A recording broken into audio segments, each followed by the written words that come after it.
Mga kasayan, meron lang tayong gagawid na mag-i-install ng hazard switch. Ito siya kasayan ha. Idol, paano mag-install ng hazard switch at ano ang ginagamit sa pag-install ng hazard? Magpapalit ba ng relay sa TMX 125 Alpha?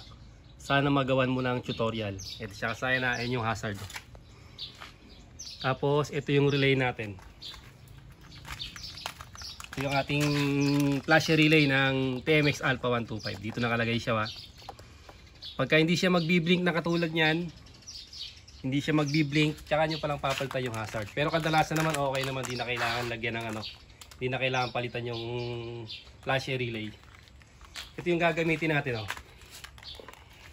Ito yung mga hazard na pwedeng gamitin, at ito na lang mas maganda para naka ano lang siya, clamp. Ayan siya ba. 3 wires na rin yan katulad nito.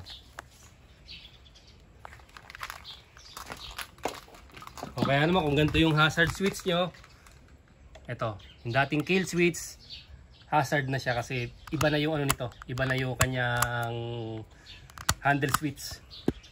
Ito yung gagamitin natin ha.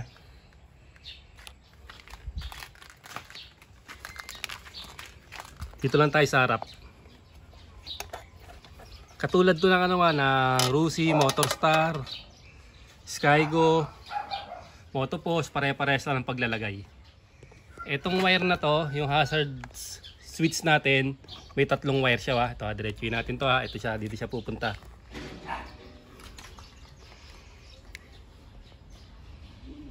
Yan siya kasayan ha. Tapos, ang hahanapin nyo lang dito, itong orange.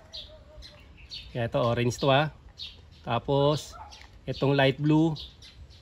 Tapos, itong gray.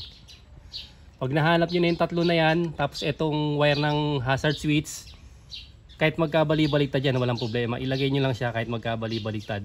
Pag nailagay nyo na yung 3 na yan, okay na. Kahit bali-baliktad, gagana na yung ano natin, yung hazard natin dyan. Gray, light blue at orange lang ha. Ilagay nyo lang siya tapos okay na yan. Siguradong gagana na yung hazard kahit magka bali-baliktad dyan. Ganun lang kabilis maglagay ng hazard. Kahit sa XRM natin dyan, XRM, yung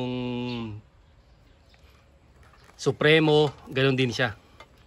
Depende sa inyo kung i-splice nyo, ipapaipit nyo ha. Nasa inyo na yun kung ano yung gusto yung diskarte. Ito dati na tong may ano, dati na tong may hazard. Para lang mas madaling makuha ng ano natin, ng kasayan natin na nag-comment. Hanggang dito na lang mga kasayan. Salamat sa panonood.